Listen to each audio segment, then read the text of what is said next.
Hello, Horace Mann staff. I apologize it's taken me so long to get this out, but with all the uncertainties, I wanted to make sure that I had more information before I sent anything to the staff. So here are some nuts and bolts to get us started for this school year. So one of the things we need to think about for this year is what's the day in the life of a student going to look like in our school while they're in Distance Learning 2.0. And then the corollary is what's a day in the life of a staff member going to look like in our school. And then the third thing is what are the operational and instructional elements such as PLCs, meeting times, planning times, office hours, synchronous, asynchronous, and so on look like in our school during the day and the week. So the thought is to take some helpful starting points and use them to help us. So I've got the feedback from our parents. I've got our schedule that we've had in the past. I know that our district and teacher union agreement has learning being primarily asynchronous, but with synchronous elements built in. I know that kids can't be on the laptops, and neither can staff members 6.5 hours a day. And then really trying to figure out how do we make sure that we leave space for grace and patience, as I said in my video to the parents. So in terms of what we got for feedback and then the work that the planning team did this summer, the transition planning team, one thing we said that was really important is to create a weekly checklist or grid to help families track student work and to provide students with choice. We also said that we have to communicate expectations for the families on the front end. I'd say consider doing it at the Meet the Teacher night and then create a parent guide from there, and I'd probably upload it to my website. Talk about things like how you're going to build your schedule and your checklist as you go during the year, starting small and building up. Talking about participation expectations, talking about learning targets for your classroom, talking about how you're going to do grading and feedback.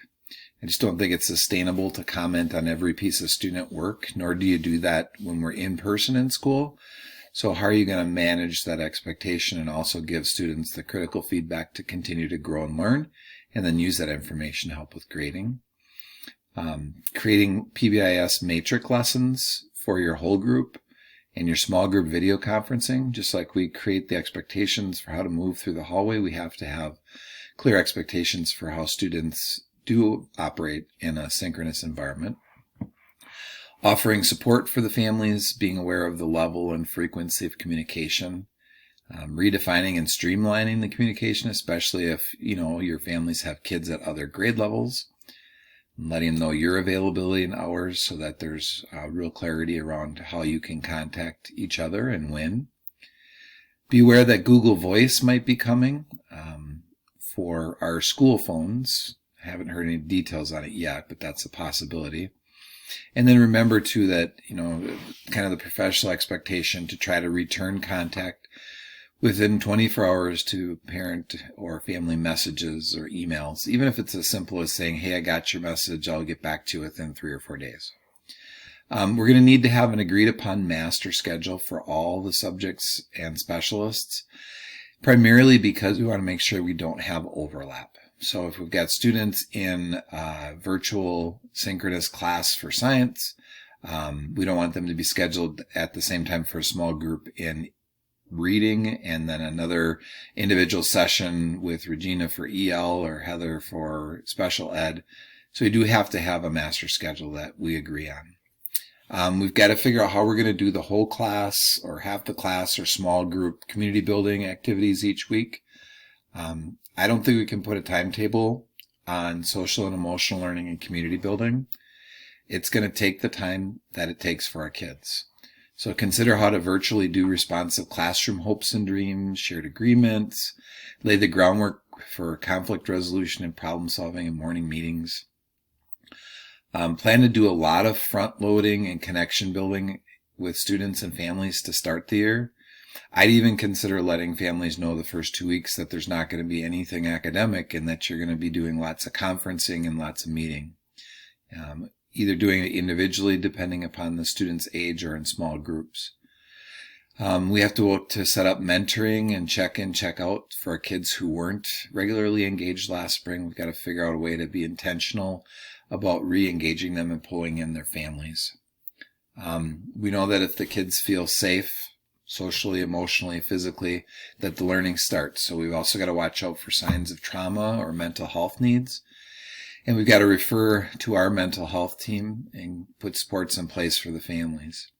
One idea that I know some staff members did is to ask families what number they could use to reach them if their child wasn't showing up. So even simple things like that.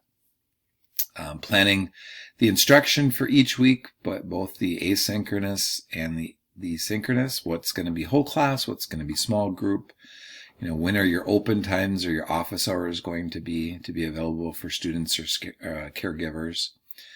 Making sure that when we do the asynchronous work, we use accommodations to support students who speak another language, have learning challenges, or may lack support at home. So using those audio and video supports with the assignments that you create, and then making those expectations clear in that parent guide.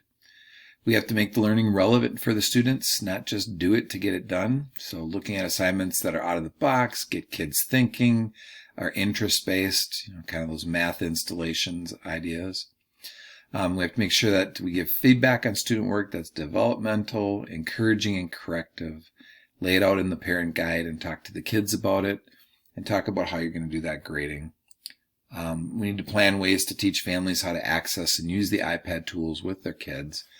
You might even consider doing some, academic parent-teacher team style video conferences at the start of the year, or creating videos and uploading them and sharing them with the families, having them there as like a resource during the year for using different programs and apps.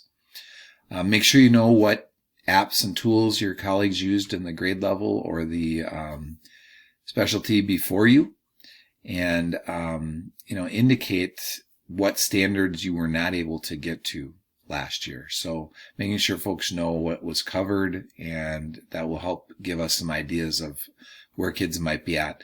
And then we're going to do assessments with the kids online to get them started out. We have to know what they know and what they can do.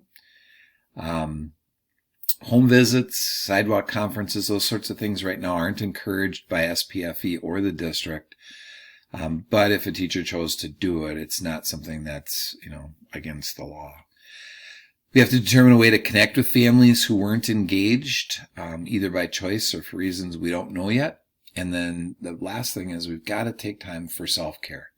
So we have to take time for ourselves, stepping away from the computer, taking breaks for ourselves, doing the things that we need to do to stay healthy, whether it's exercise, eating right, and then making time for each other and time for building the bonds within our staff too. So there's some tight things as far as scheduling is concerned. Anything involved with the kids synchronously has to take place between our school hours of 7:30 a.m. to 2 o'clock p.m. And then our meetings with each other, staff meetings, PLCs, things like that, we should shoot for the 2:15 to 3:15 p.m. time slot. We're looking at right now in a schedule that we're trying to develop, having a common planning time for everyone on staff from 7:30 to 8:20. So all the synchronous work would get dropped at 7:30. Kids would have that 50-minute period of time to be working with it, interacting in it, while you have time to be planning with your team, creating videos, planning lessons, and that sort of thing. Make sure that we're plugging in 30 minutes for lunch. For families to give them a little grace and space in the morning, we're saying morning meetings take place after 8:30 a.m. and you can do a morning meeting, a mid-morning meeting, an afternoon meeting, however you do that social emotional connection. You have to work to create a team plan for the synchronous stuff. So, and a team really should include the whole school too. So when are those open available times going to be? How many times are they going to be during the week? How long are they? When are you doing individual? When are you doing small group? When are you doing whole class? Another tight thing, I want to have a naming convention for our Google Meets. And I want us to start all of our Google Meets with HMS dash and then the first 4 letters of our last names. That'll make it a lot easier for our families to find our sessions and to get on them. And then the third word or step would be whatever the subject is. So if we're having a meeting about scheduling, I would title it HMS-LITW-scheduling. And the intention with creating the schedule, building the schedule, is not to make anybody work more or to make anybody work less. It's to try to fill these parameters, to go back to the things that I talked about that were feedback from our families and are thinking about what's best for kids. So the biggest piece is looking at reserving bands of time for an option to do synchronous learning. And we'll get that schedule out to you as soon as we've got it a little further developed. The loose piece of scheduling, the final makeup of the master schedule is still loose right now. We don't have it down yet.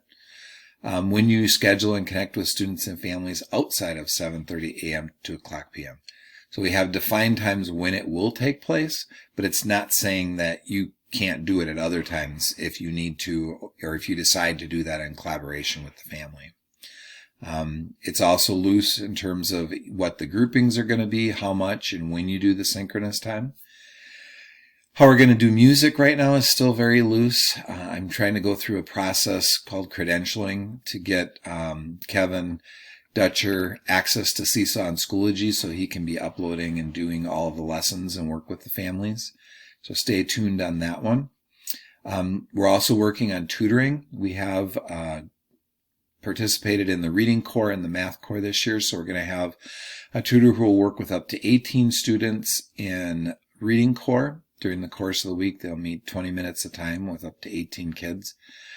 Pretty intensive intervention and support for the students. And then math core also will work with students, but that's in small groups, so it could be up to 4 students at a time. We're going to continue our partnership with McAllister and the Bonner Scholars, and we're still looking and working on a plan to be able to have those folks be able to support our students. Right now, we're talking about a couple of different ways, but we'll get you more information on that as we get it fleshed out. And if you've got ideas, let us know too. And then we have had some of our community tutors who've been coming for years that have want to continue to help and support students. So we're looking for a way to do that. I'm working with Heather Kilgore from the district office as a way to try to make that happen.